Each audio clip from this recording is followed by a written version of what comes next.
You're rich! If he could just find himself again, be the man that I knew him to be, the man that I know he can be. No! Oops. What the hell, Kev? It's a fake. So how much do you need? Not a whole lot. Only around $8 billion. $8 billion? How much? About $5,000 a bottle. Where is all this money coming from? Kevin had been backed into a corner by Penny's accusations, so he finally told her why he'd taken her phone. Mike couldn't figure out how Kevin knew about his plan to get her to pay for the dinner at the Whistler Hotel's VIP room. But Meriwether had managed to let everyone know that Kevin had been in prison, so the situation was looking pretty bad for Kevin. Didn't I just say that you wouldn't come up with a decent excuse? After all, do I look like someone who wouldn't have enough money to pay a bill? Mike bragged to everyone. Well, you should know better than anyone else, Kevin replied calmly. What do you mean by that? Do you want to get your kicked? Mike shouted as his temper flared. He started to roll up his sleeves and walk over toward Kevin like he was ready for a fight. Just then, everyone heard the sound of footsteps coming down the hall toward the classroom. Professor Murdoch walked in carrying a book and asked them, "Why is everyone so lively today? It's almost time for class to start, so let's all take our seats." "You got here just in time, Professor Murdoch. Kevin stole Penny's phone yesterday, but he's trying to tell us that he just found it at the Whistler Hotel," Mike said very sanctimoniously. "Mike, that's nothing to be joking about. You know that this school doesn't tolerate that kind of behavior, but I believe that Kevin would never do something like that," Professor Murdoch told them as she placed the book on her desk. "Now everyone go back to your seats. I have something exciting to tell you." In fact, if this had happened the day before, Professor Murdoch might have believed it. But now she knew more about Kevin and what he was capable of doing. If he was already trained as an apothecary at such a young age, there was no telling how high he could climb. She hadn't met a student with this much potential in years. So she was considering taking Kevin under her wing to train him herself. But she was worried that Kevin's classmates would tick him off and might even attack him. With his abilities, Professor Murdoch was probably the only person in the class who had a chance of stopping him. After everyone had returned to their seats, Professor Murdoch continued. "As you probably recall, there was serious flooding in our state a while back, and a lot of the victims are still in need of assistance. Our school has always believed in helping the less fortunate. So last night, the administration decided to organize a fundraising event with each class forming a team. There's no limit on the amount that you can donate," Professor Murdoch explained. Then she got to the incentive. Whichever class has the most donations will receive a generous reward from the school. As her voice fell, the entire classroom went wild. "What kind of reward do you think they'll give us?" one of them asked. "Whatever it is, it has to be fantastic," replied another. They wondered if the school might even give the winners some kind of advanced herbal medicine to help increase their intelligence. Professor Murdoch had already written the word fundraiser on the board. Then she wrote down a code for them to use. Considering that a lot of you don't carry much cash around, the school arranged for online donations. You can transfer the funds directly from your bank account. The students all started pulling out their phones. They were all from rich families and could afford to donate at least $25,000. A few of them even donated more than that. Just to show off, Mike immediately donated $60,000. "Did you see that, Kevin? You still think I don't have any money? How could someone who's short on cash donate 60 grand? Mike bragged so that everyone could hear him. "Mike's a great guy, and I saw Kevin steal Penny's phone with my own eyes." Lionel stood up and started jeering. "Professor Murdoch, I think we should report this to the administration. Someone like Kevin isn't fit to be in this school," Luther said disdainfully. Professor Murdoch's expression turned sour when she heard that. "Kevin, did you really steal Penny's phone?" No matter how much potential she saw in Kevin, the professor couldn't let him get away with something like stealing. He'd have to be punished. For one thing, they couldn't afford to share their secrets with someone who might use them maliciously. That would be disastrous. Don't even bother to ask him about it. The best way to deal with Kevin is to have him expelled so he won't embarrass us," Mike said very seriously. The rest of the students nodded in agreement. "Kevin, it seems like I've misjudged you," Professor Murdoch said sadly.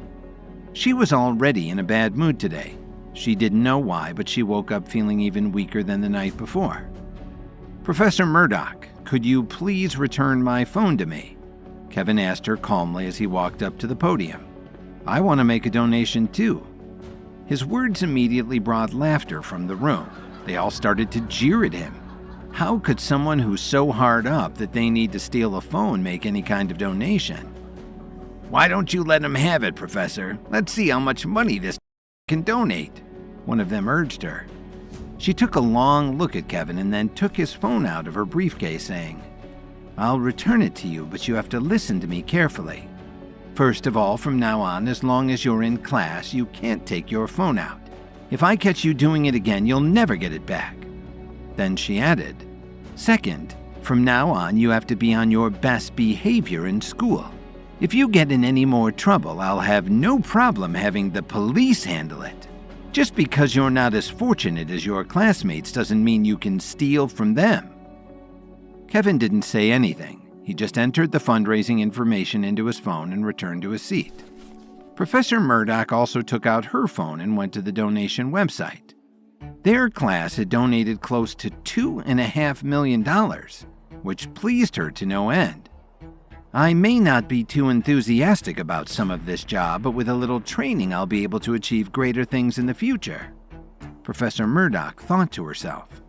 Suddenly, one of the students shouted, "Quick, take a look at the donation website."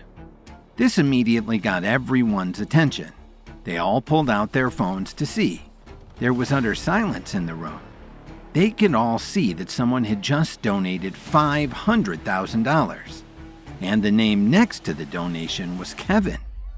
Penny suddenly raised her head to look at Kevin. Why would someone who could afford to donate $500,000 steal a phone?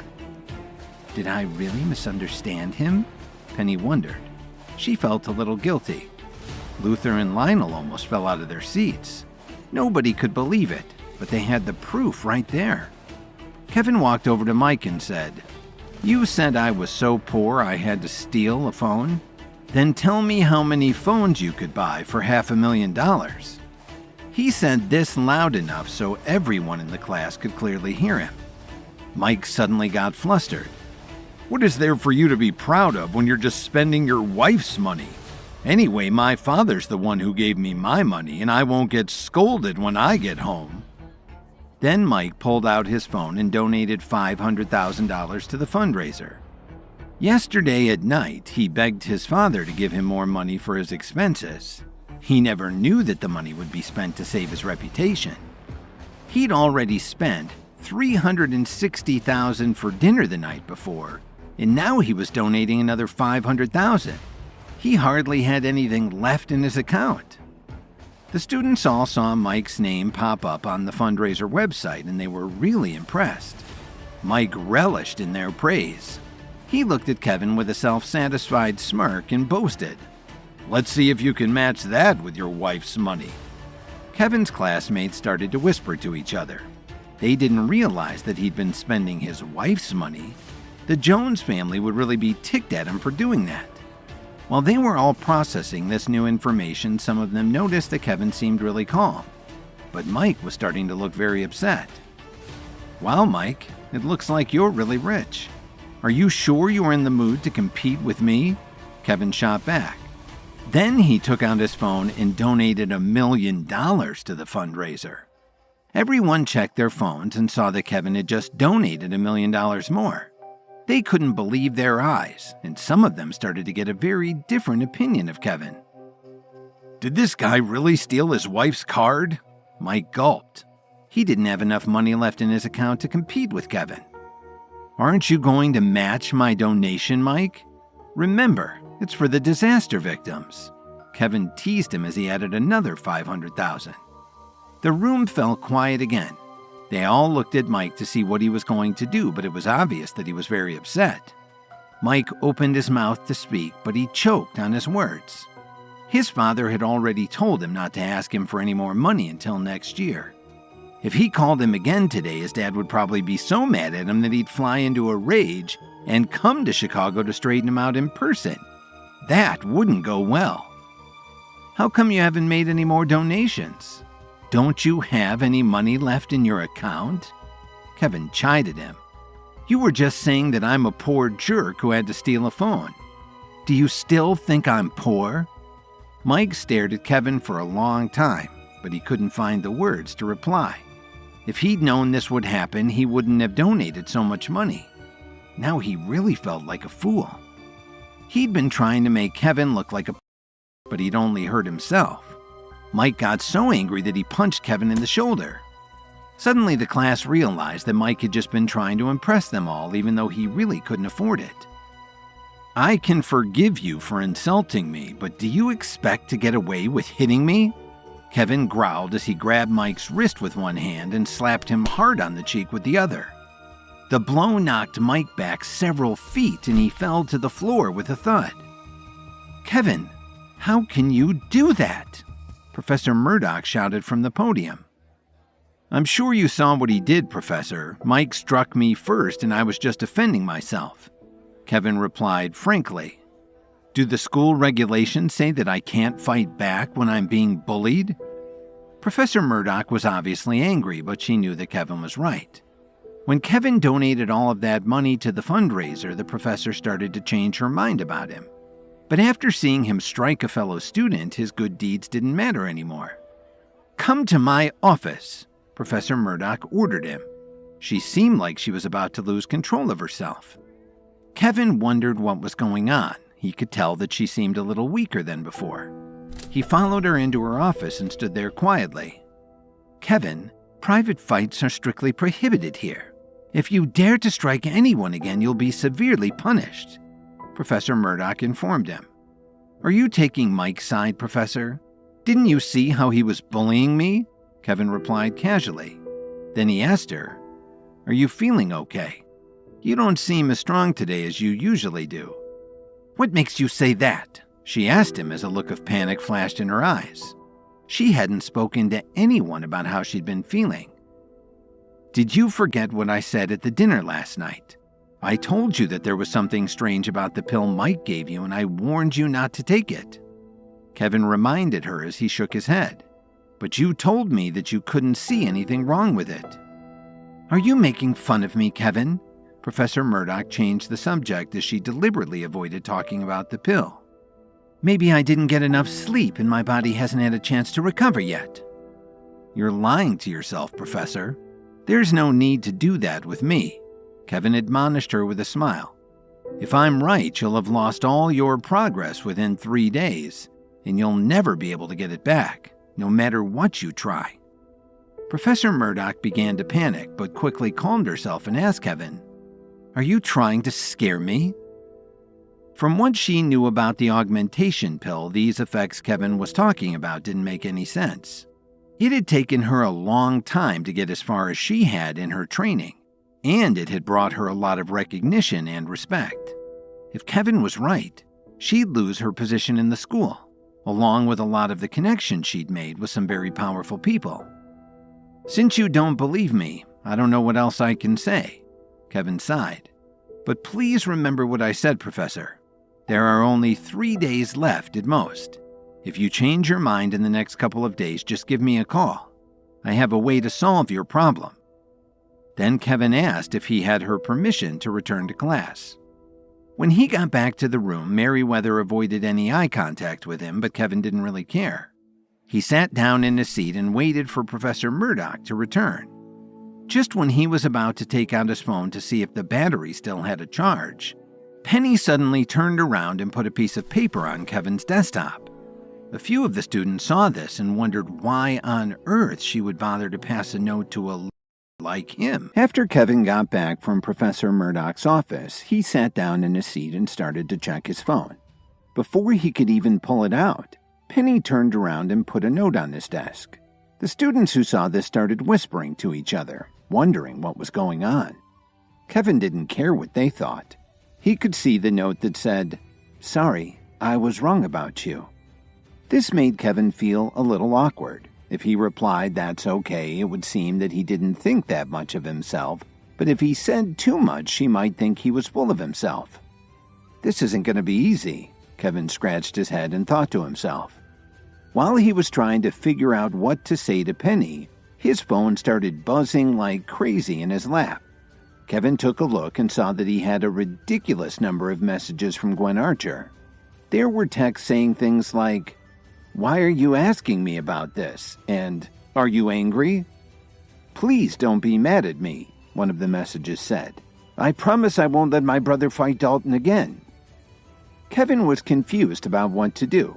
He just asked Gwen about Dalton in yesterday's class when Professor Murdoch took his phone away, but he never expected Gwen to send him dozens of texts in just one day. After thinking for a while, Kevin replied to her briefly.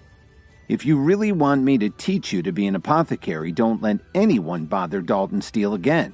Otherwise, you won't be able to get another power pill from me ever again." Meanwhile, Penny was starting to get very anxious. She'd only written one simple sentence. Why was Kevin taking so long to respond? Finally, Penny couldn't stand the suspense and she turned around to look at Kevin. She was shocked to see that he was playing with his phone with his head down. He hadn't even touched her note. Why was he ignoring her, she wondered.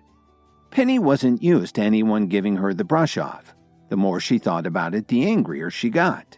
How could he do this to her when she just offered him an olive branch? But Kevin wasn't aware any of this was going on. He was in the middle of a heated argument with Gwen Archer. "Your brother took the power pill I gave him and then used his force against my best friend. And now you still want me to be your teacher? Is that all you think of me?" Kevin replied angrily.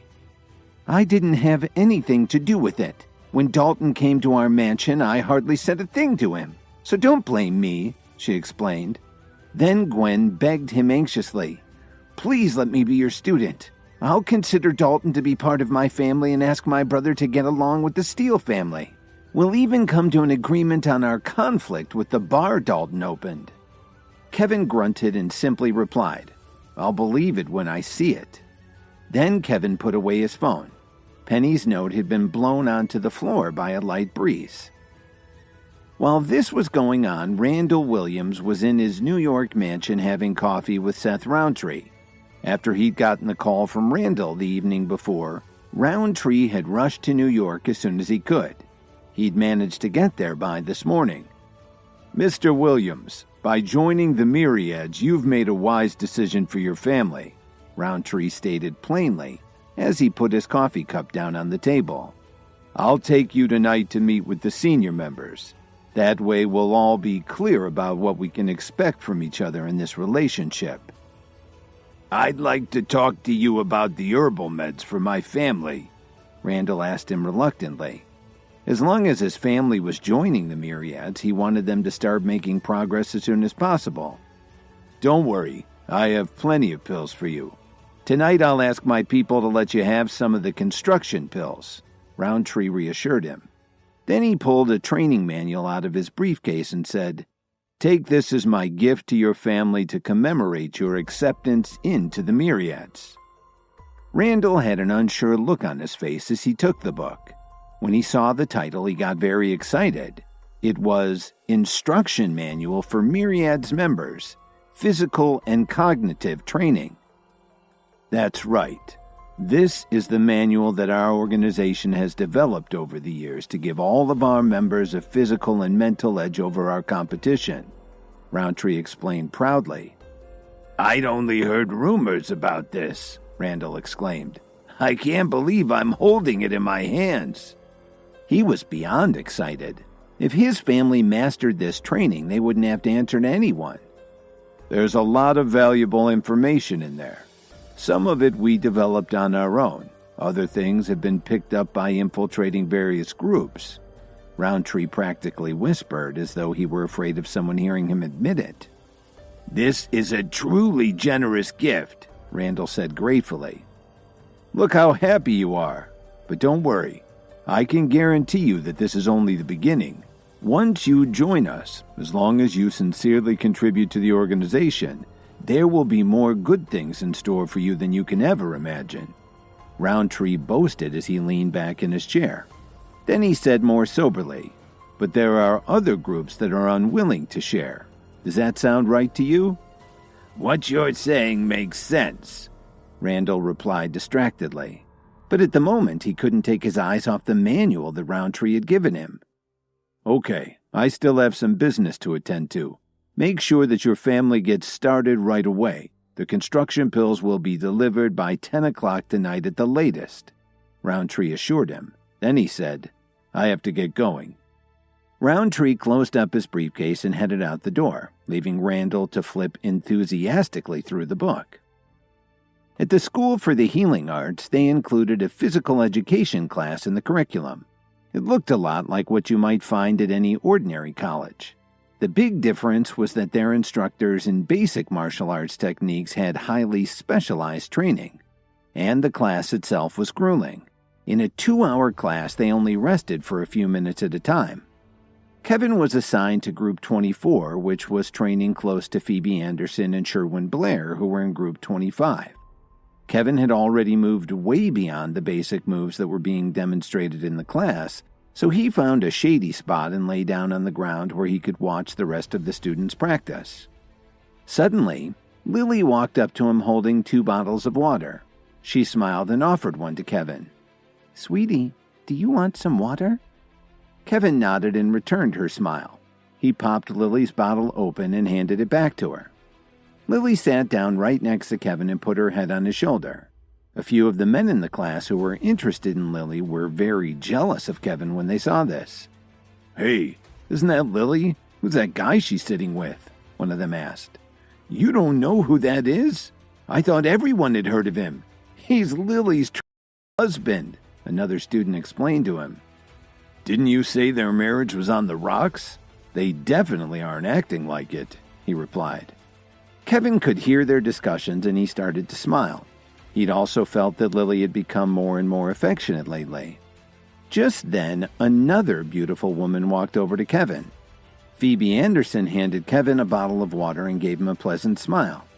"You must be thirsty, Kevin," she remarked as she looked him in the eyes and completely ignored Lily.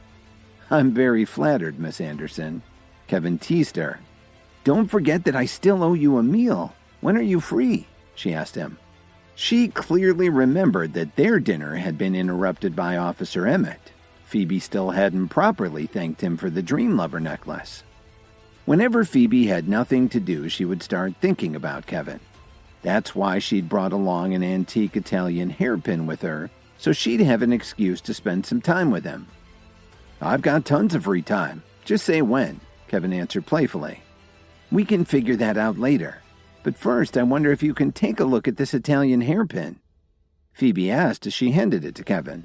She could feel Lily's eyes on her. But Phoebe was smart. She knew that she needed a good excuse to spend some time with Kevin, and her plan seemed to work. When Lily saw that Phoebe had an actual business-related question for Kevin, she stopped giving her the evil eye. But she still kept a watchful eye on the two of them. "That's a very nice piece," Kevin said as he turned the hairpin over in his hand. "It's genuine onyx and gold. The cameo looks like a member of the Italian royal family. My conservative estimate is $90,000. Their conversation started to draw some stares from the other students who were taking their break. Why was this loser so popular? If Lily and Kevin had such a great thing going, what was Phoebe Anderson trying to do? They just couldn't figure it out. Then one of the rich kids walked over and said very loudly, "You'd better not get involved with Kevin. Did you know he stole Penny Sutherland's phone at the Whistler Hotel last night? He was exposed in front of the entire class. I wouldn't let him near any of your expensive antiques." "You must be joking," Phoebe laughed. Then she added very seriously, "He is our antique shop's chief appraiser." The man's jaw dropped when she said that. He turned around and walked away without saying another word. "The cameo has incredible detail, but I think that the pin itself was probably repaired in the late 1700s, Kevin added thoughtfully. "Wow, you really know your stuff. Even my father didn't know that much about it, but you could tell all that with just a glance?" Phoebe gushed. Her eyes were almost shining with admiration. "I never knew my husband was so skilled," Lily commented. She emphasized the word husband to send a message to Phoebe. Phoebe felt some disappointment when she heard Lily say that. "I wish I'd met Kevin first," Phoebe thought to herself. Kevin sensed the tension. Just as he was about to say something to change the subject, he heard a firm voice telling him to have some more water. It sounded more like a command than a friendly request. The three of them turned around at the same time to see who it was. Kevin gulped nervously when he saw Penny standing there looking down at him. The students who had been watching Kevin so enviously for the past few minutes couldn't take it anymore. "What the hell is this? Now Penny's giving Kevin water too?" one of them commented. "What's he got that I don't?" another one said. They had no idea what these three women saw in the guy. It was bad enough that Lily and Phoebe were fawning over Kevin, but now Penny was joining in. "What's this about, Penny?" Kevin asked her inquisitively. He couldn't figure out what she wanted from him. "I just wanted to say that I was wrong about you, Kevin. Take this bottle of water as a peace offering," Penny said coolly. No one knew just how conflicted Penny was feeling as she did this. She was from a very important family and was usually very reserved. It was a big deal for her to offer something to a man that lots of people in the school thought was such a loser. But she also knew that what had happened that morning had been her fault. She'd treated Kevin like a thief and almost had him thrown out of the school when he'd only been trying to help her. On top of that, when Penny passed that note to Kevin and he didn't reply, she couldn't think of any other way to make it up to him. "Don't worry about it, Penny. It was a simple misunderstanding," Kevin said graciously. He could feel all the eyes on him, and it didn't feel too good. "I always try to deal with people fairly," she explained. "How about if I treat you to dinner sometime?" The more nonchalant Kevin acted, the more Penny felt sorry for him. She didn't say it very loud, but everyone heard her invitation very clearly. The guys who had a crush on Penny just couldn't stand it. What the heck did she see in him?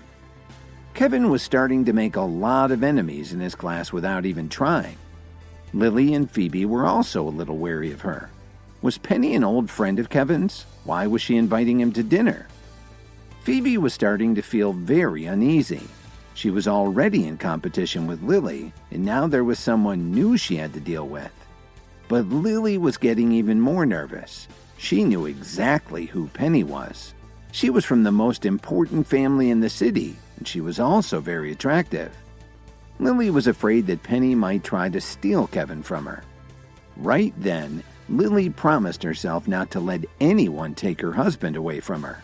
And it was up to her to do something about it. Lily was feeling a little jealous of Phoebe until Penny stopped by to offer Kevin some water. Then she invited Kevin to dinner as a peace offering for not believing his explanation of how he'd ended up with her phone.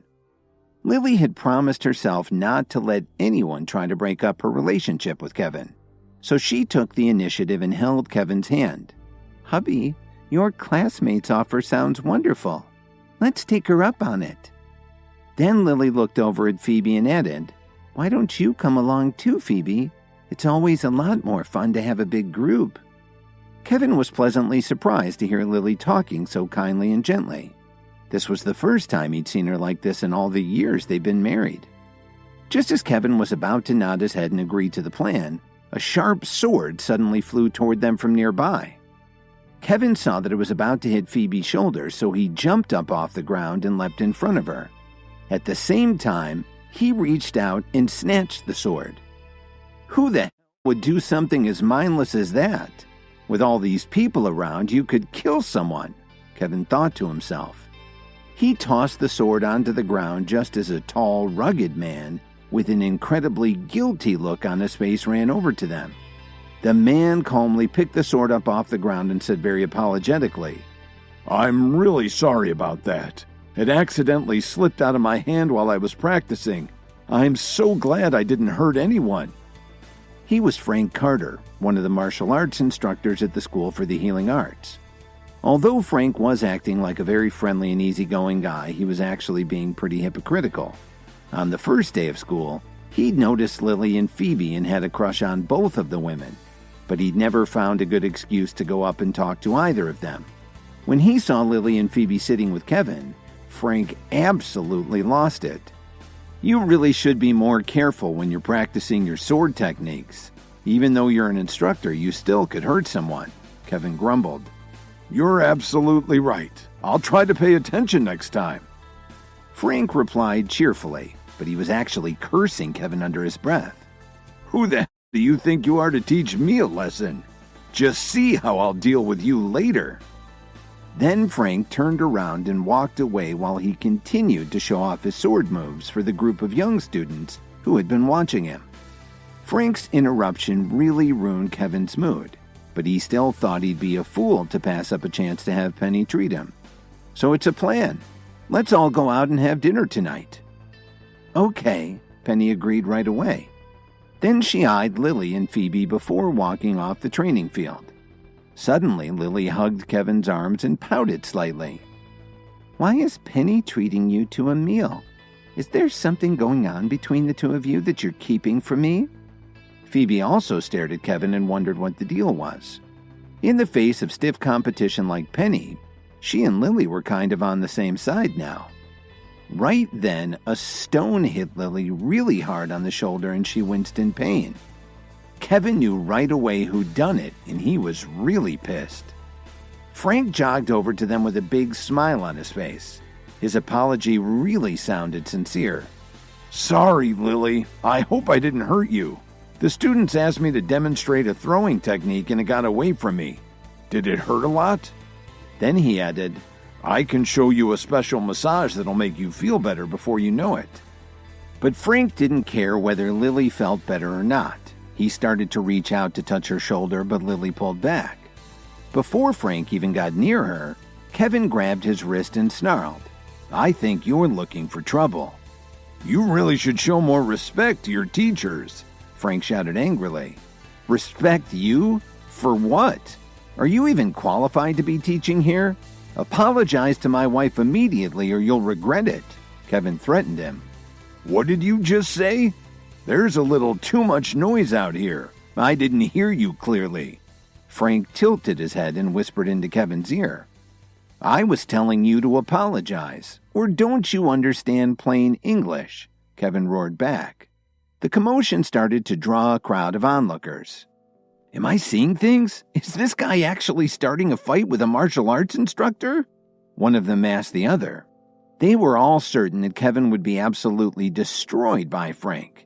After all, he was good enough to be on the school's faculty. They figured that the best outcome for Kevin was that he'd end up in the hospital. Sherwin Blair squeezed through the crowd and shouted at Kevin, "You're getting more and more cocky all the time, you..." "Frank's our martial arts teacher, you goof.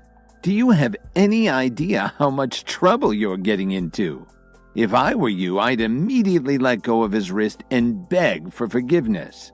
If you're lucky, maybe he'll let you go." Blair laughed. "Kevin, let's just forget about it. It really didn't hurt that much anyway." Lily pleaded with him. She was worried about what would happen to her husband, and she could tell that Frank was just looking for a fight. Plus, since he was an instructor, the school would probably take his side in the disagreement, and Kevin would be finished there. "No, Lily. If I don't teach him a lesson this time, he'll just keep doing this over and over," Kevin told her. He'd seen lots of people like Frank Carter and he knew how it would go. "I'll tell you what," Frank retorted. "If you want to fight with me, that's what you'll get." Then he picked up a sword and pointed it right at Kevin. He didn't seem to care what he did to Kevin, he was so angry. The group of onlookers started to make a lot of noise. Phoebe and Lily were getting incredibly anxious. Both of them knew that Kevin could fight, but had he ever fought someone who was good enough to teach at the school for the healing arts? But Kevin wasn't afraid at all. His training in the herbal meds had given him incredible power, right down to his DNA. Frank was pretty impressive to beginners, but he wasn't a threat. In fact, the two of them weren't even on the same level.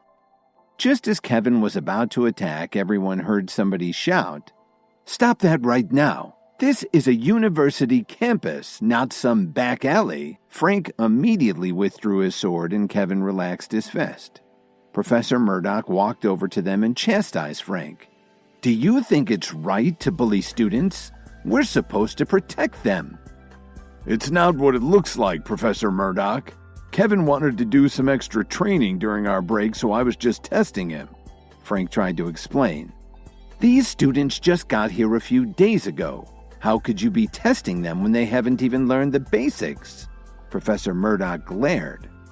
Everyone on the faculty knew that Frank was a player, but he had some relatives who had pretty good connections and his martial arts skills were pretty good, so they put up with a lot of his nonsense. "We were just messing around, Professor. Everything's under control." Frank kept smiling the whole time he was talking, but he was acting a lot less arrogant now that Professor Murdoch was there. "Instructor Carter, I don't care if you're kidding around or not. If you hurt any of this school's students, you'll answer for it," Professor Murdoch explained in no uncertain terms. Lily and Phoebe both heaved a sigh of relief. Now that Professor Murdoch was there, they knew that Frank wouldn't dare to try anything else. Otherwise, Kevin would definitely be in big trouble right now. "Of course, Professor Murdoch. I'd never let things get out of hand. Just ask the students," Frank replied with his fake smile. He was trying to make it look like he was being falsely accused. Blair immediately stood up for his teacher. "Professor Murdoch, this is all a big misunderstanding. Kevin was being very rude and he just needed to learn a lesson." As he spoke, Blair made sure that he sneered at Kevin. He thought to himself, "You're so lucky you got out of this, you loser." Then Lionel also piped up. "Don't be too hard on Mr. Carter. How could an instructor at this school possibly be bullying students?" "That's right. He was teaching us sword skills just now. The lesson was to practice hard and try to make positive contributions to society as soon as we can," Luther agreed. Kevin almost laughed out loud when he heard these guys. Lionel and Luther were such good liars. They sounded completely sincere. Phoebe and Lily were even angrier than Kevin by now. They couldn't understand how these guys could tell such bald-faced lies. Professor Murdoch looked at them all one by one. Finally, her gaze stopped on Kevin. "Come with me. I've got something to tell you," she requested. She knew just how powerful Kevin was and that Frank wouldn't stand a chance against him, so it was entirely possible that Kevin had wised off to him since he wasn't afraid. When they got to Professor Murdoch's office, she informed him, "You've earned your reward." Kevin wasn't sure what she was talking about and asked her, "What reward?" "Don't you remember what I told you in class? The high donor for the fundraiser receives a reward from the school," Professor Murdoch explained. Then she glanced at Kevin and asked him, "Don't you want it?" "Of course I'm interested, Professor, but I don't know what it is," Kevin replied frankly. "Since it's coming from the school, it must be something good, right? Is the reward some kind of advanced technique or a medicinal pill with superhuman effects?" "An advanced technique or a medicinal pill? Don't forget that this is a school, so your reward will be a little more academic," Professor Murdoch reminded him. "Your reward will be to have access to the library's special collections annex. You can choose any book you like and check it out." "What kind of reward is that?" Kevin was stunned. He looked out at Professor Murdoch's office window and could see the library. Any student could get into the building if they wanted. "Don't you like the reward?" Professor Murdoch could tell what Kevin was thinking with just a glance. "I just don't see what's so special about this," Kevin replied dejectedly. "It sounds like you really haven't read through the school's regulations," she scowled. "Let me be frank with you. The books in special collections from the 1st to the 10th floor are actually just copies of the original editions. There's a vast amount of information in them, and you can find out just about anything you need to know. But students are strictly forbidden to take any of the books in the library," she added. "But what's the use of it for me to check out a single book?" Kevin couldn't help but ask. "Anyway, as long as the other students can enter special collections too, they can read whatever they want." "Just hear me out," Professor Murdoch answered bluntly. "The books from the 11th to the 13th floor are extremely rare. They're the only copies in existence. I myself don't even know what's contained in them." "What? You don't even know?" Kevin was astonished. "Do you think that just anyone is allowed to go up to the top floors?" Professor Murdoch asked him as she slowly walked over to the window and showed him the imposing structure. Then she said very seriously, "The top 3 floors are strictly guarded. If you don't have permission, you can't even get up there. And if anyone were to sneak in, they'd be severely punished. I was only allowed access to the 11th floor when I first joined the faculty. The administration let me see the top 2 floors, but I wasn't permitted to touch anything," she revealed. Then she turned around and looked Kevin in the eyes. "So now do you understand how important this reward is?" Kevin's eyes widened when he heard that. "Do you mean I can enter the top 3 floors?" "That's right. You can go anywhere from the 11th to the 13th floors, and you can stay there for 10 hours. Professor Murdoch explained with just a hint of jealousy. What Kevin didn't know was that when Professor Murdoch went to the 11th floor, she was only allowed to stay there for an hour. "Well, when you put it that way, my donation was worth it," Kevin joked. But Professor Murdoch still wasn't sure about Kevin's enormous donation to the fundraiser. How could he have had that much money to throw around? She was so curious that she looked into it and found out that Lily had only donated $25,000. Compared to the millions that Kevin had donated, it was just a drop in the bucket. Seeing the excitement in Kevin's eyes, Professor Murdoch decided to throw some cold water on his ambitions. "Don't be too optimistic about the top floor. The books on that level are only for the most advanced experts. Ordinary people, even excellent students, aren't ready for them. So don't be greedy," she advised. "Choose a book that you're ready to read and can benefit from it for the rest of your life. That would be much more sensible than choosing something that you're not ready to grasp." "Are they really that difficult?" Kevin frowned slightly. "You'll know when the time comes. I'll take you over there right now to prevent any misunderstanding with the guards," Professor Murdoch offered as she gestured toward the door. A few minutes later, they bumped into Penny. "I'm sorry, Penny. Professor Murdoch and I have some things to deal with, so I'm afraid I'll have to take a rain check on our dinner," Kevin explained apologetically. "That's okay. Just let me know when you have the time," Penny replied. She was still acting a little aloof, but Kevin's willingness to put off their dinner only made her even more interested in him. As Kevin and Professor Murdoch were heading to the library so that he could spend some time looking at the rare books, they bumped into Penny Sutherland. Kevin explained to her that he wouldn't be able to have dinner that evening after all and asked if they could do it another day. Somehow, this made Penny even more interested in Kevin. She was used to getting special treatment for her whole life, and nobody ever canceled appointments with her. After all, there were lots of people who were dying to get to know her, but Kevin treated her differently. Kevin and Professor Murdoch continued to the Special Collections Annex after they left Penny in the quad. There wasn't an elevator in the building, so they had to take the stairs, all the way up to the 11th floor. Luckily, they were both in good shape, so it wasn't a big problem. As they climbed the stairs, the higher they got, the stranger Kevin felt. He was starting to sense something special. Not only from the surroundings, but he felt like there was some very powerful people nearby. It was like when you go into the woods and you think you're being watched. There must be some incredibly skilled faculty members around here. How will I ever be able to get my hands on the consolidation technique for the Alliance Director? Kevin wondered. The two of them eventually made it to the 11th floor. Professor Murdoch stopped and said very solemnly to Kevin, "I can't go any higher than this. Please be careful not to damage any of the books you find here. I'll wait for you down on the 10th floor." Then Professor Murdoch turned around and headed back down the stairs to look for a random book to read while she waited for Kevin to finish.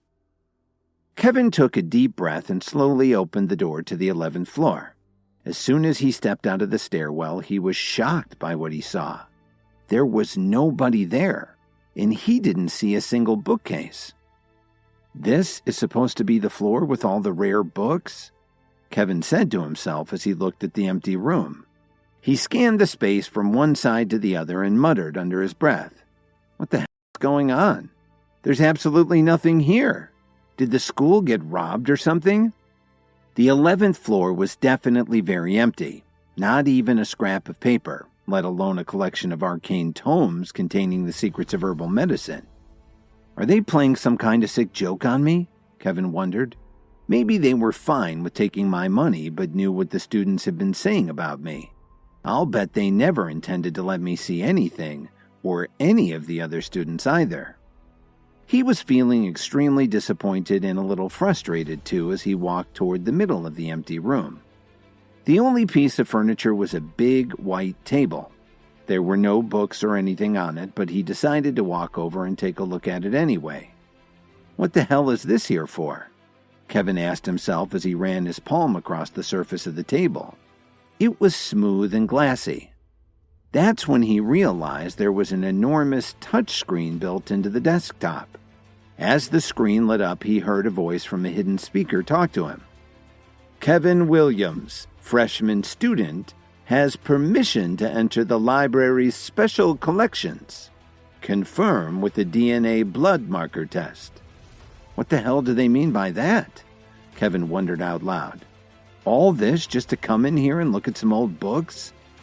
But at this point, he really had no choice, especially if he wanted to find any clues about the secret consolidation technique. Kevin figured there was no turning back now, so he read the instructions on the screen. When he tapped on the start icon, a small door opened on the side of the big desk. Pretty high tech, he commented. There was a sterile lancet that he could use to prick his finger and put a drop of blood on a test strip. He thought it looked a little like a diabetes test. He inserted the strip in a container that got sucked into the table, then he waited to see what would happen next. After a few minutes, the screen showed that Kevin had been recognized and a light came on over a door that he hadn't noticed when he came in. He had no idea how an automated test could get results so fast. Maybe it was only looking for a few genetic markers. In any case, he was more interested in going through the door. When Kevin pushed the door open, he saw several display cases containing antique books. Kevin started looking through them one by one to see if anything caught his eye or sparked his interest. It took him more than an hour to finish flipping through everything, but none of the books were exactly what he was interested in. Now that I've been using the book I got from Marshall's office, and ever since the Night King gave me his training and his dagger, none of these books have anything new for me, Kevin decided. So he started heading towards the 12th and 13th floors. While this was going on, the Williams family was in their New York mansion starting to practice the techniques in the instruction manual that Roundtree had given Grandpa Williams. There were 49 of them gathered together to learn the secrets of the Myriads and to work on their training. Now and then they formed a large circle and practiced their movements together. Most of them had some background in martial arts, but this was a very different experience. Some of it looked like Tai Chi, but there was also a little karate, kickboxing, all sorts of different things, even some yoga exercises.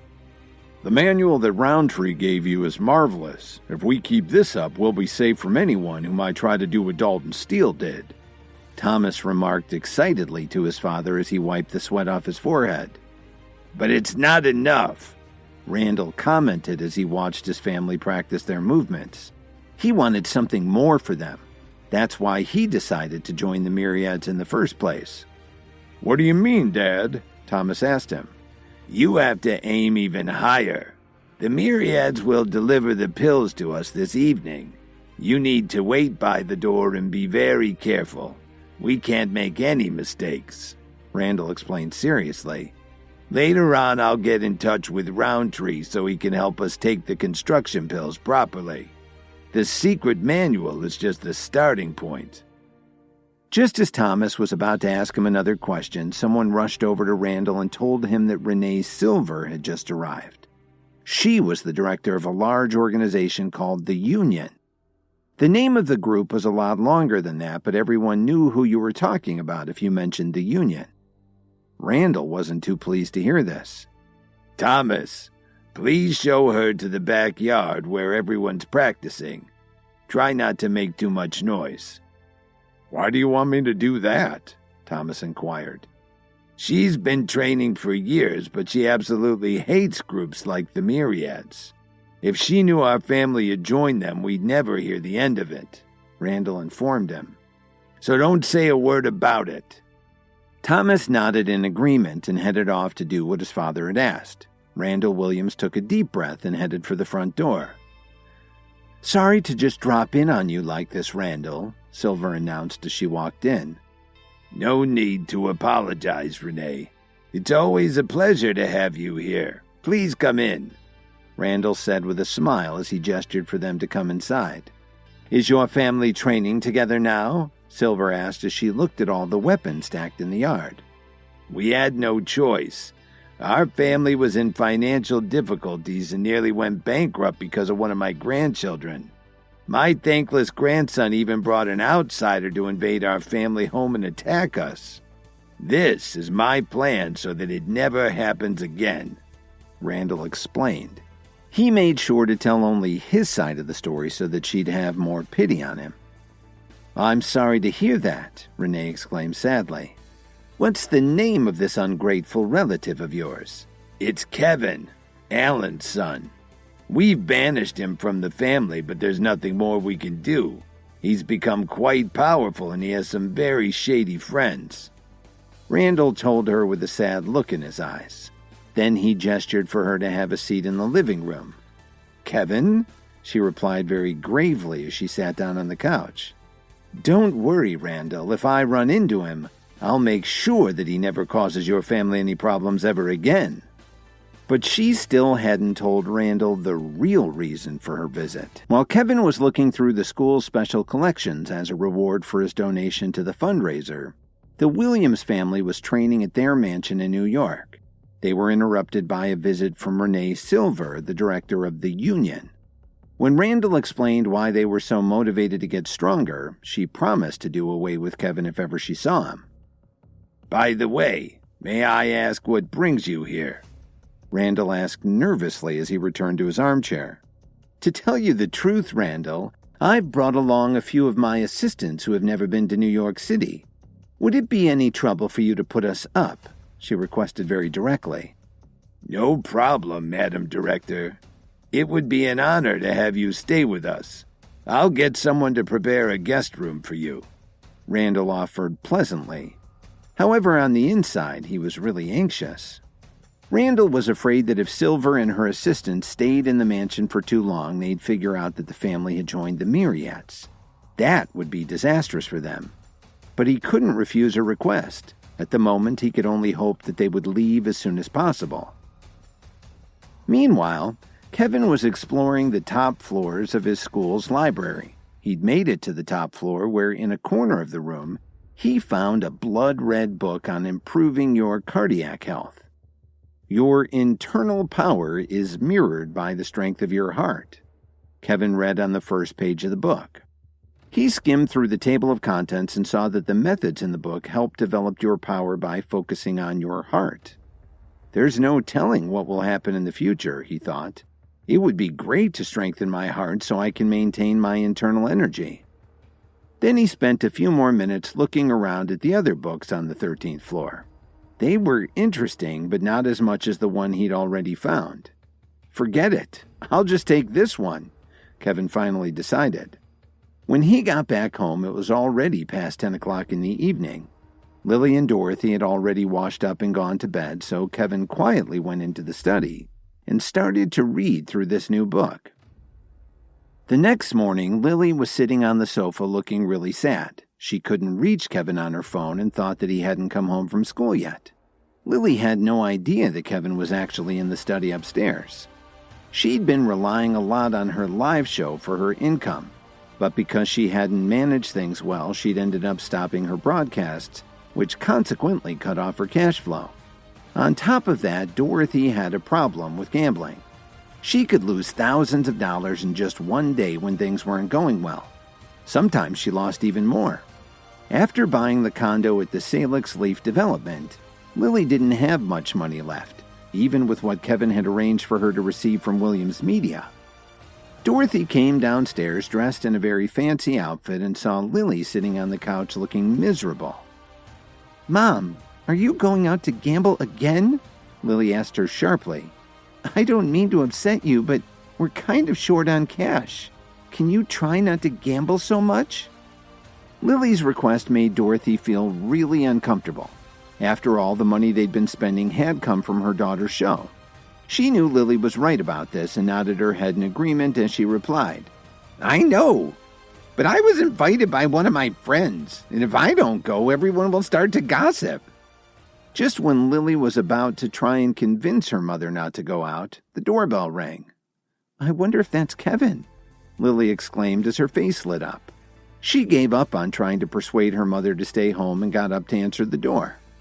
But when she opened the door, Lily was taken aback. Grandma Jones was standing there, supported by Jason. What are you guys doing here? Lily thought to herself. Ever since Lily had been cheated out of her shares and driven out of the Jones family, she hadn't seen any of her relatives. The last thing Lily expected was to be visited by Grandma Jones herself. What's wrong? Aren't I welcome in your home? Grandma said with a smile, but she couldn't hide her disappointment and worry. Of course you're welcome. Please, come in and have a seat. Lily politely invited her grandmother into her living room. This place really isn't bad. I expected as much from Salix Leaf Development, Grandma Jones commented as she looked around the room.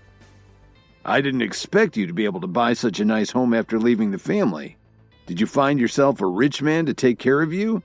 Jason asked mockingly. If you don't want to stay, you know where the door is.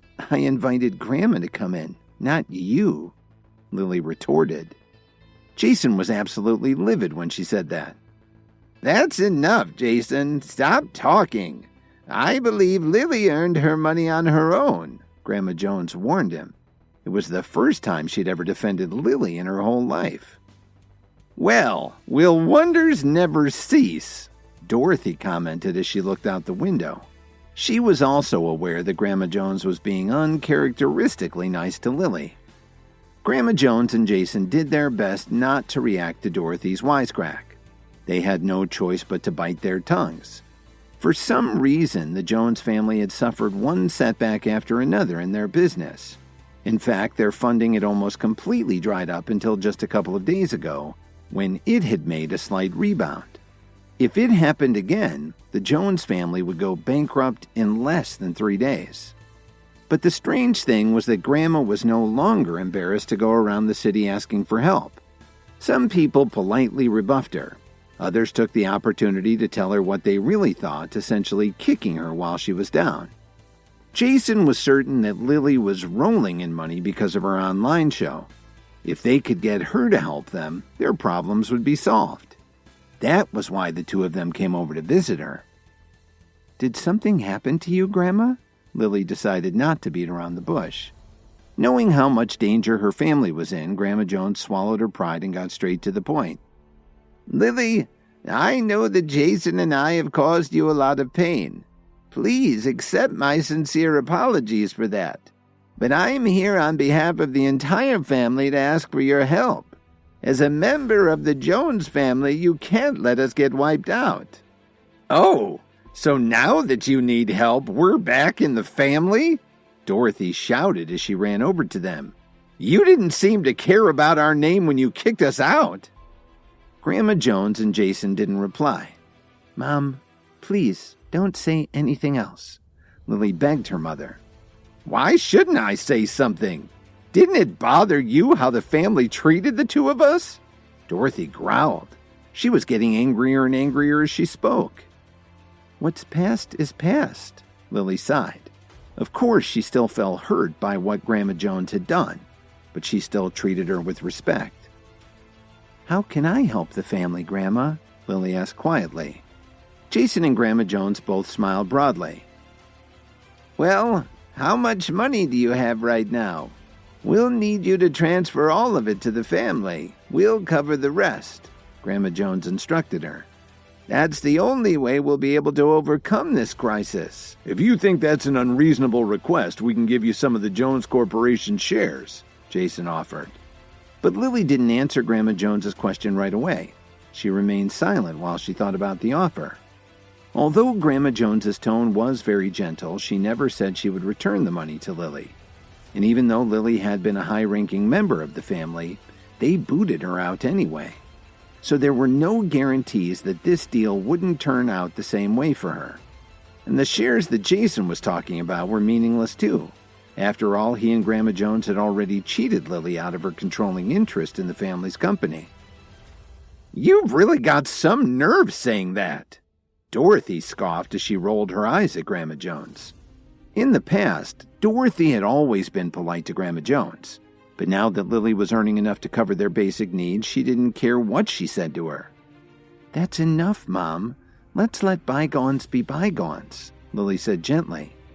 Then she turned to her grandmother and reassured her. "I promised to help the family. Tomorrow I'll arrange for the transfer of funds." The main reason Lily had decided to do this was actually her own mother. She still had about $6 million left in the bank. If she didn't withdraw, Dorothy would probably lose it anyway. But Lily had definitely learned her lesson, so she stipulated that the Jones family would have to give her 40% of their shares. "I knew we could count on you," Grandma Jones said happily. She didn't even bother to argue about the terms because she knew that the Jones family shares had hardly any value right now. Even if she gave Lily 80% of their shares, they would barely be worth about $2 million. "So it's a deal, Grandma. Have the family's lawyer draw up the documents when you get back to the mansion," Lily said calmly. At least she'd have some shares, whatever they were worth, and Dorothy wouldn't gamble away what was left in her bank account. But it went without saying that she was going to be a lot more wary of Jason this time around. "Okay, I'll go back this afternoon and get everything ready." Grandma Jones hesitated for a moment and then she added, "We're having a big dinner tomorrow. You and your mother should join us. When everyone sees you, they'll know that you're part of the family again." "I won't be able to make it, Grandma. I'm taking classes at the School for the Healing Arts and I don't know if I'll have any free time," Lily replied. "And right now I'm meeting some friends at that new outdoor mall off of Halsted Street, so I have to get going." "I understand. Jason and I have to leave too. Have a good time with your friends," Grandma Jones answered very politely as she stood up and headed for the door. She didn't complain about Lily's refusal. After all, she'd gotten what she came for. A few minutes later, Lily and Dorothy left. Kevin heard the door close and walked over to the top of the staircase. He'd spent the night reading and then gotten some sleep, so he was feeling refreshed. He'd actually heard the entire conversation with Grandma Jones, but decided not to show himself. "I can't believe that Lily went along with that," Kevin sighed helplessly. Then he took out his phone and called Miss Wilson. "How may I help you, sir?" Miss Wilson asked him. "Let's back off on the pressure we've been putting on the Jones family for now, but don't give them too much wiggle room.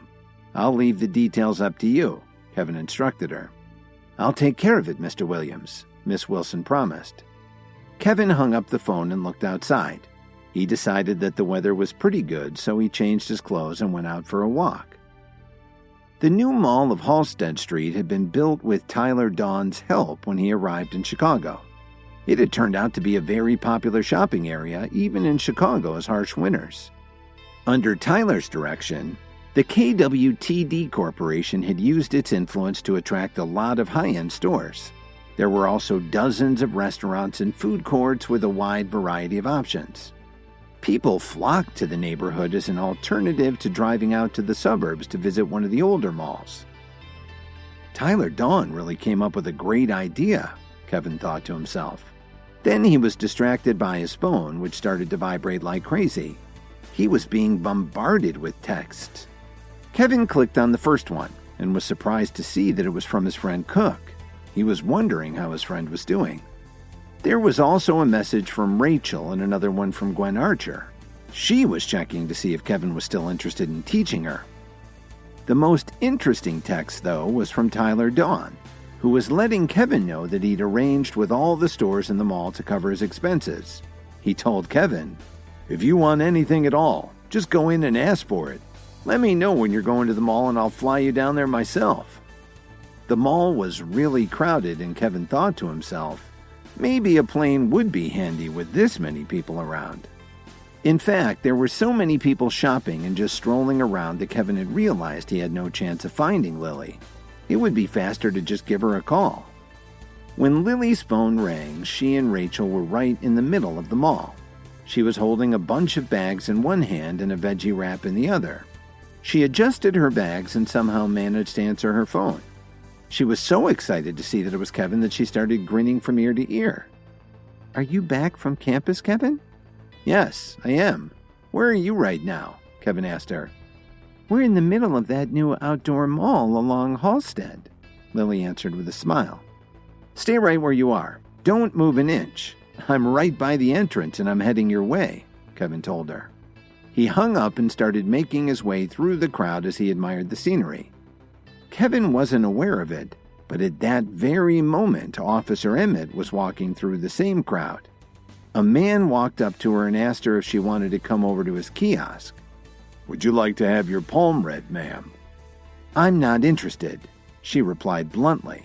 Officer Emmett had more important things to do that day. Officer Emmett was walking through the crowds at the new mall on Halsted Street when a man in a long purple robe that looked like a Halloween costume invited her to have her palm read at his kiosk.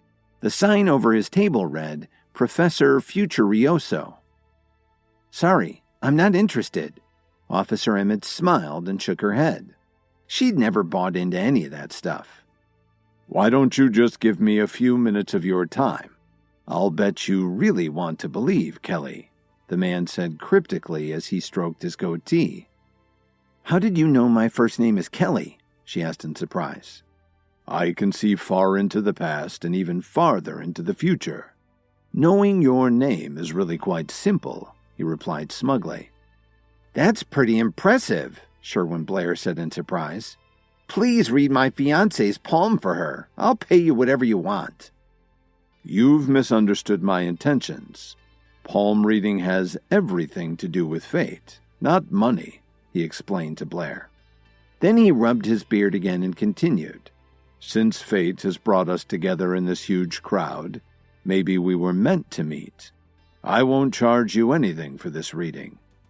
"That's very generous of you," Blair exclaimed loudly, instantly drawing the attention of the people around them. "Could you please tell me your date of birth?" the man asked Officer Emmett. "January 14th, 1992, she answered excitedly. She really didn't have that much going on today, so she might as well have a little fun.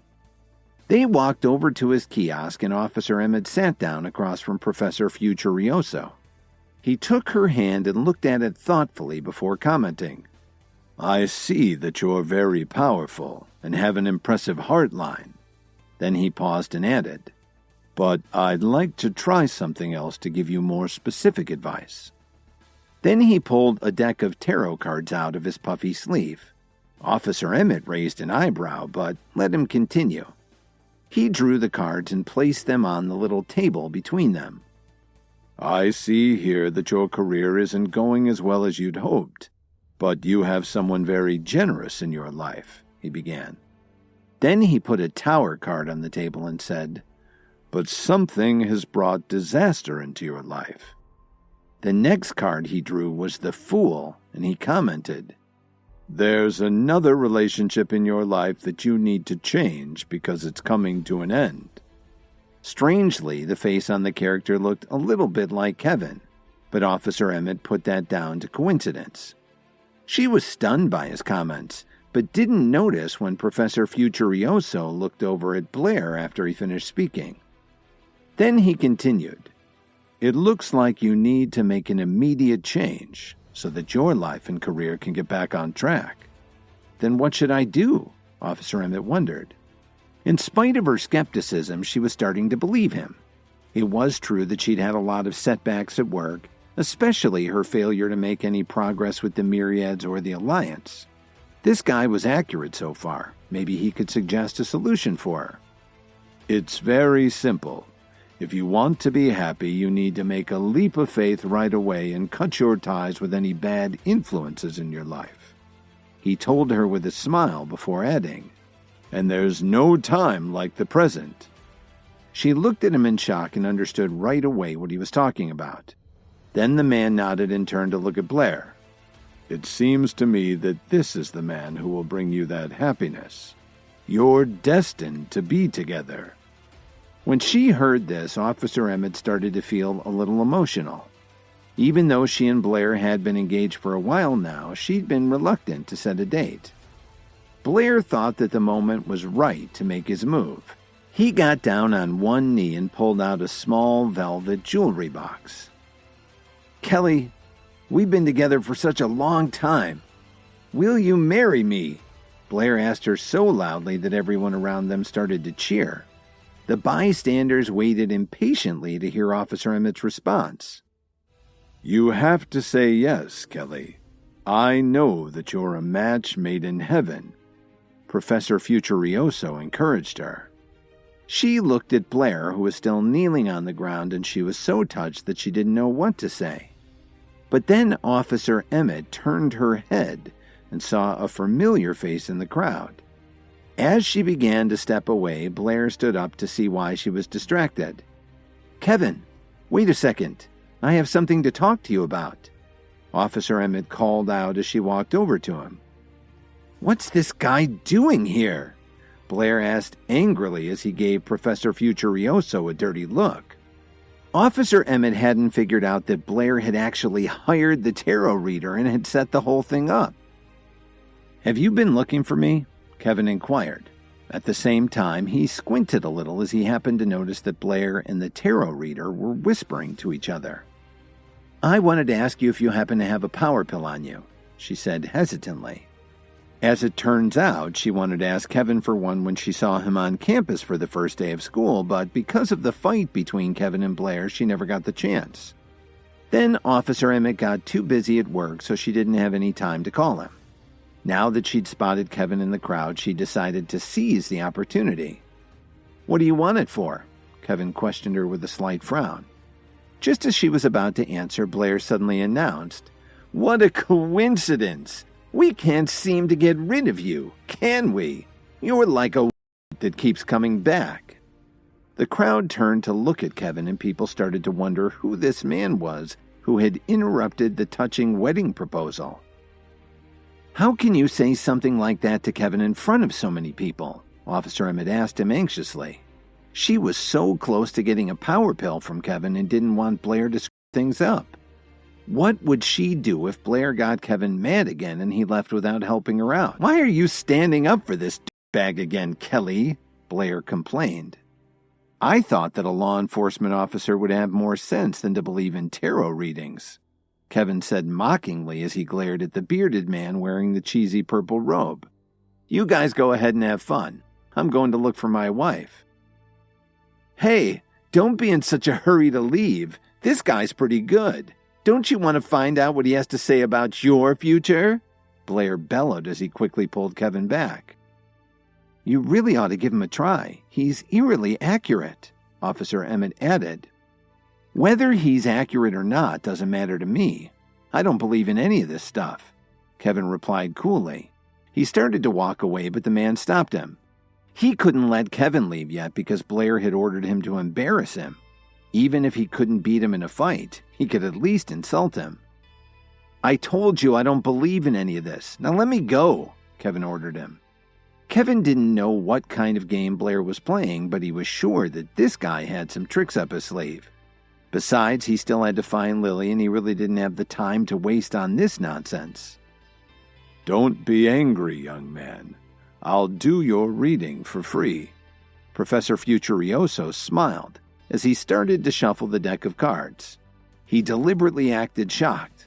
"I hope you're not the fool that showed up in Kelly's reading. You do realize that as long as you stay in contact with Kelly, you'll only bring her bad luck. In addition, you won't have any good fortune in your own life either. You'll be forced to spend the rest of your life mooching off your wife's family," he added. "That's another good reading. You really know what you're doing," Blair laughed out loud. "Don't listen to him, Kevin. Even a good tarot reader can make mistakes," Officer Emmett reassured Kevin. But Kevin wasn't upset at all. He just stood there and looked at the man from head to toe, trying to figure him out. The more he looked at the guy, the more he thought something wasn't right about him. His robe didn't seem to fit him right, and his goatee looked like it had been glued onto his chin. "It really doesn't bother me," Kevin stated frankly as he turned his head and looked at Officer Emmett. "Don't tell me you actually believe this guy." "Well, everything he said about me was true," Officer Emmett said firmly. She had no doubts that the tarot reader was genuine. "Face it, Kevin, there's nothing you can do to change your fate," Blair sneered. "So, you're really that good, are you?" Kevin glared at the man. "Since you're so skilled, did you see that today would turn into a complete disaster for you?" "I only know what the cards tell me," he responded indignantly. "Ma'am, my advice is to stay away from this man. He can only bring you bad luck. If you continue to have anything to do with him, you'll regret it for the rest of your life." Blair took Officer Emmett by the arm and pulled her away from Kevin. "See, Kelly, I'm not the only one who's told you that. Kevin's a bad influence." Officer Emmett nodded regretfully and started to turn away from Kevin. She was very conflicted about the whole situation. Kevin could only sigh. He didn't want to interfere in Officer Emmett's life, but this person had gone too far. If you know so much about tarot cards, you should know that the Fool card can also mean a new beginning. Just because he's dressed in shabby clothing doesn't mean he'll bring misfortune. The other way to look at it is that someone will bring good things to Officer Emmett's life. Kevin explained so that everyone could hear him. They were all surprised to hear Kevin's interpretation of Officer Emmett's cards. Could he actually be right? The man was stunned and looked incredibly embarrassed. Blair had paid him a lot of money to trick Officer Emmett. How could this loser know so much about tarot readings? The guy had no idea how to respond. "I've had it with this," Kevin scowled as he got right in his face. "I think you're a fake, and I already predicted that today would be a disaster for you." Then Kevin shoved the man, sending him sprawling on the sidewalk in front of his kiosk. "What are you doing, Kevin? You can't just hit him for no reason at all," Blair roared. He couldn't let Kevin ruin his plans like this, especially when Kelly was just about to say yes to setting a wedding date. "He's right, Kevin. You can't just shove people around when you don't agree with them," Officer Emmett scolded him. But Kevin didn't pay any attention to their objections. He glowered at the man as he struggled to get up off the ground. "Young man, you're letting your temper get the best of you, and now you're ignoring some very useful advice. If you don't change your ways now, you'll never get control of your violent urges," the man advised Kevin as he did his best to ignore the pain caused by his fall. By now, the crowd of onlookers was starting to defend him. "Just because he said something you didn't like, that's no excuse to get physical," an older gentleman shouted.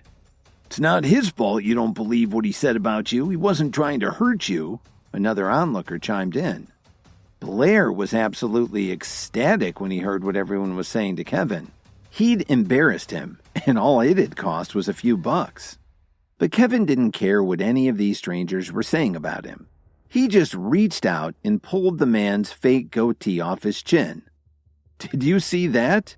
The fake tarot card reader has a fake beard," Kevin proclaimed as he held up the clump of hair for everyone to see.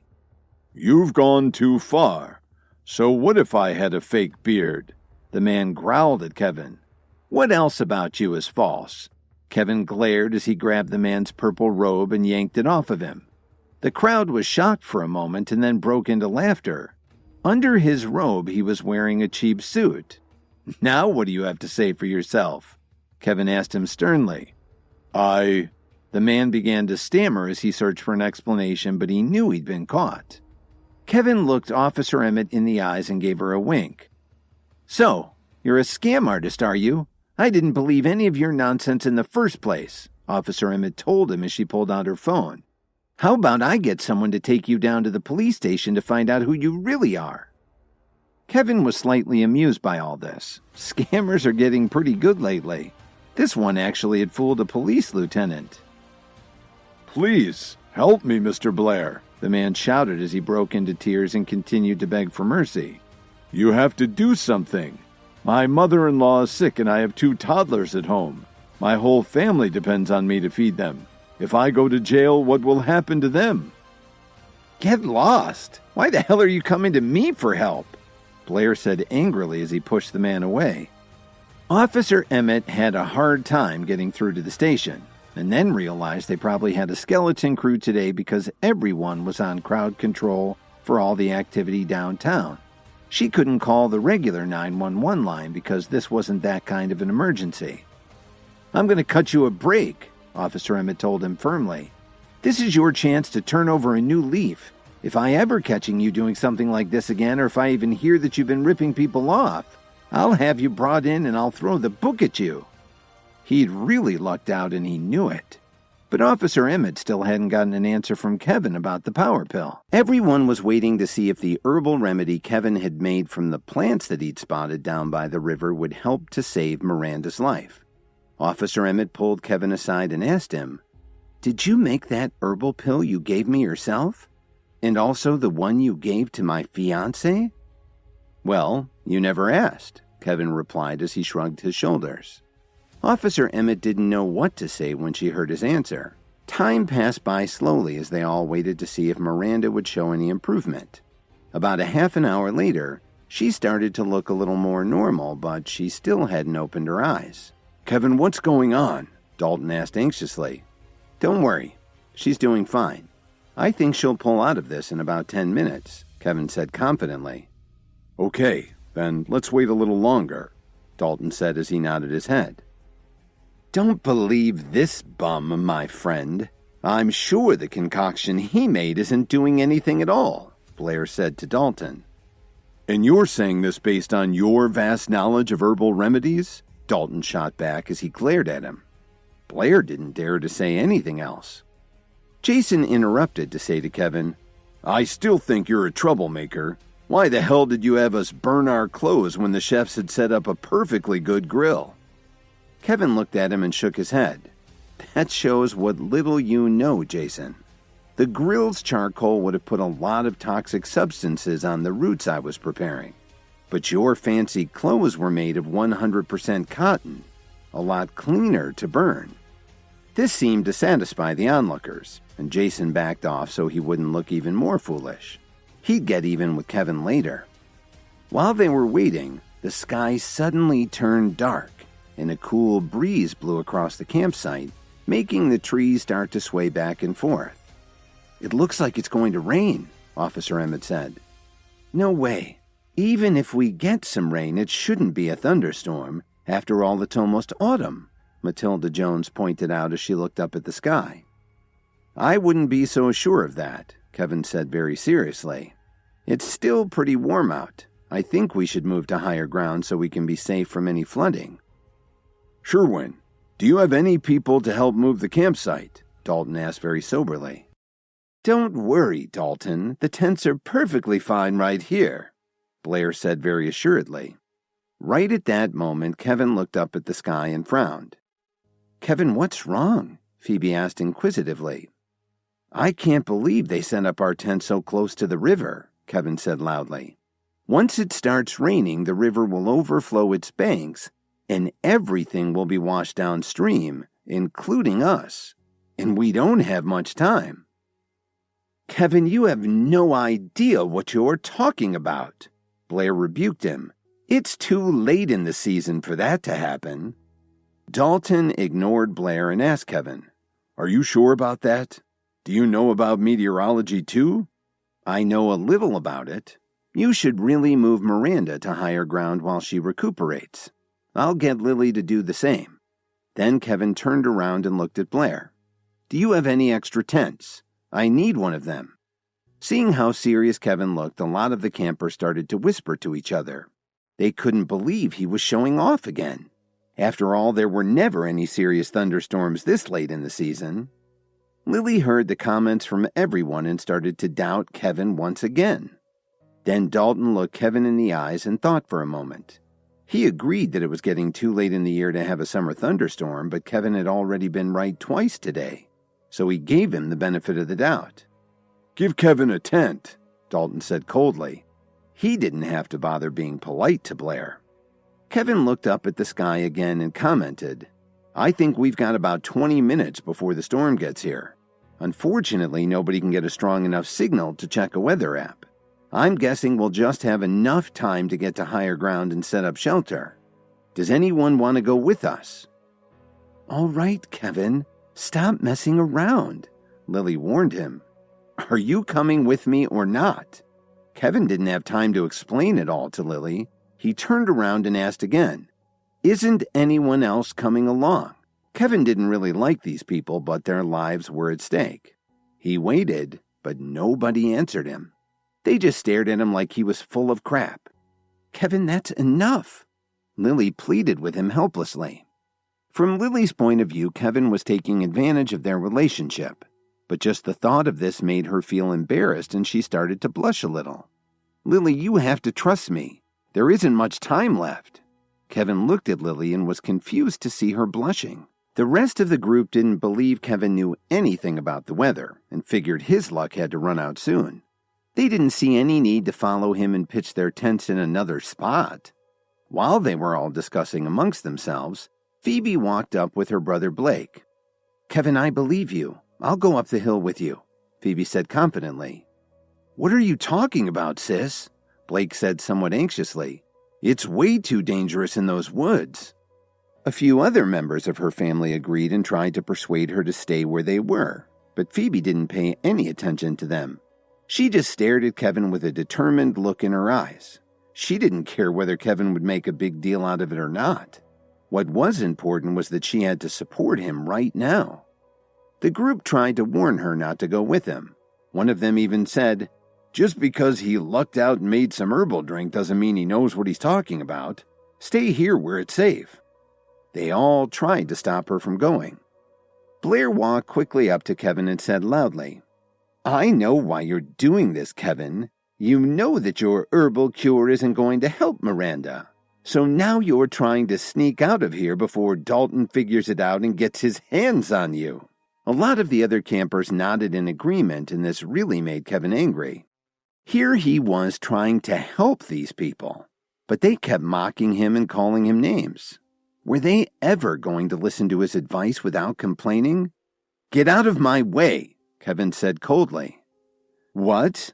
Am I right? So now you're angry because you know I'm telling the truth," Blair said with a proud smile. He knew that he couldn't let Kevin leave. By now, everyone was convinced that Blair was right and that Kevin was trying to run away. They just couldn't figure out why he'd asked Dalton to bring his wife along with him. But they tried to keep him from leaving anyway. "I said, get out of the way. I don't have the time to waste with you here," Kevin said quickly. He had to set up the tent before the storm arrived, and he didn't want Lily, Miranda, and Phoebe to get soaked by the rainstorm that was on the way. "Okay, Kevin, now that I've exposed you for what you really are, why don't you go and apologize to Dalton? Admit that you were wrong," Blair said boastfully. "Blair, do you have your head on straight? If I wanted to run away, would I ask Dalton to come along with me?" Kevin's patience had reached its limit. Blair started to reply, but Kevin stopped him as he opened his mouth. "Just leave us alone. I don't want to have to come down here and save you later," Kevin said frankly. "What? What did you just say? The wind's blowing too hard. I didn't hear you clearly," Blair said sarcastically. "And by the way, I don't need help from someone like you." Kevin ignored Blair. Just as he was about to head towards the woods with his equipment, Blair put out his arm and stopped him. "Dalton, it looks like we'll need to deal with this guy first before we can head to higher ground," Kevin said grimly. "That's easy, Kevin," Dalton said. Then he turned to Blair and said very firmly, "Get the hell out of the way right now. I'll only tell you once." This scared the crap out of Blair, and he immediately stepped aside to let Kevin move past him.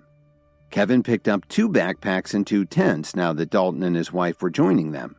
Just as he was about to head towards the wood with Lily and the others, he suddenly turned around and looked at Blair and said to him, "Don't do me any more favors." Blair couldn't take it anymore. He balled up his fists and started to move toward Kevin, but Officer Emmett suddenly pulled him back. Helly, are you still standing up for this piece of trash? Blair asked her in surprise. I'm doing this for your own good. This camping trip was organized by your family. If you were to fight with Kevin, she paused for a moment and said, are you really willing to let everyone see your family as some kind of a joke? Officer Emmett was obviously disappointed in Sherwin. Although she wanted to leave with Kevin and his group, she decided to stay because she also thought that there wasn't much chance of a big storm this time of year. Dalton, let's get going now. The rain will start very soon and we won't have much time to set up our tents, Kevin said very seriously. Okay, please ask Lily to take care of my wife while we set up the tents together, Dalton replied. The land in that part of Illinois was fairly flat, but luckily, there were rolling hills near there and the river was in a very slight valley that extended up into the woods. After about 10 minutes, Kevin found a good place to set up the new campsite. With Dalton's help and the simple tents that they'd brought along, the two of them were able to set it up very quickly. Suddenly, Lily said loudly, Kevin, Dalton, come here. Miranda just woke up. When Dalton heard her, he immediately abandoned Kevin, who was cutting down some vines, and ran to Miranda. Dalton, what happened to me? Miranda said weakly. It was all my fault. That fruit I gave you was poisonous. Luckily, Kevin saved you, Dalton said nervously as he hugged Miranda tightly. Watching the tender scene between the two of them, Lily subconsciously shifted her gaze to Kevin. Kevin was now gathering the vines together, and it looked like he was getting ready to use them for something. Suddenly, a bolt of lightning streaked across the sky, followed by rumbling thunder and a wild gust of wind. Did I just see lightning? I can't believe we're stuck in the woods during a thunderstorm, Phoebe said in a panic. Damn it, Kevin, you were right, Dalton shouted as he used his body to protect Miranda from the wind. Don't thank me yet. Go ahead and take your wife into the smaller tent. I'll join Lily and Phoebe in the other one, Kevin said as he used the vines to tie the tents more tightly to the stakes. Soon the five of them split into two groups and went into their respective tents. But when Kevin entered the tent with Lily and Phoebe, the atmosphere immediately got very awkward. Kevin, why did you only bring 2 tents for the 5 of us? Lily asked as she started to blush. Lily, I only have 2 hands. How many tents and backpacks do you want me to carry? Kevin protested. Lily couldn't think of what to say. She just knew it felt really inappropriate for the 3 of them to share a tent. Suddenly there was another flash of lightning and a loud thunderclap. It really gave Lily and Phoebe a scare. Looks like this rainstorm is even worse than I expected, Kevin said with a frown. By the way, Kevin, I'm curious. How did you know it was going to rain? Phoebe asked him after she came back to her senses. Would you believe me if I told you that I also know astronomy and geography? Kevin joked. Lily and Phoebe just rolled their eyes at him. The tent immediately fell into an awkward silence. The 3 of them didn't know what to say and just sat quietly listening to the sound of the rain outside. Why don't the 2 of you chat a little? I need some rest, Kevin said as he yawned and stretched out on the sleeping mat. Kevin, you don't plan to sleep in here, do you? Lily asked awkwardly. Well, you don't expect me to go out there, do you? Kevin asked in surprise. Are you sure? You'd really let me go out to get drenched in this downpour? This isn't about the rain. It's because Phoebe is one of the most eligible young women in Chicago, and she's never had a boyfriend. If you sleep in the same tent as us, people will find out, and it would ruin her reputation, Lily explained. It was very difficult for her to say this in front of Phoebe, but that's what she felt. How were they going to work this out? Hi, Kevin here. If you're wondering what happens next, then stay tuned on the Pocket FM Universe channel for more episodes.